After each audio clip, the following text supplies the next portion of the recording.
Governo se altera a lei de criação de empresas públicas no Instituto Público e a semana onde muda fale para a lei anterior. Primeiro-Ministro Cairala Sanana Guzmão halau encontro semanal ao Presidente da República José Ramos Horta, onde apresenta Serviço Governo União, nomos apresenta Plano Governo atual alteração da Lei Criação Empresa Pública no Instituto Público, nebe o Hinloron existe. Sanana até tem quarta semana liu si reunião Conselho Ministro se discute lei referida, onde fila fali ba lei anterior. Vamos a informar o Presidente, vamos a discutir lei IDB, cria EP, IP, CIDB, IDB, tira. Mas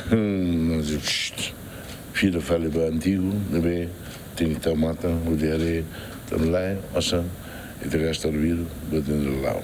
E a quarta se o governo mos viagem para o município Covalima, onde haré diretamente problema infraestrutura antes do orçamento e atinanguin.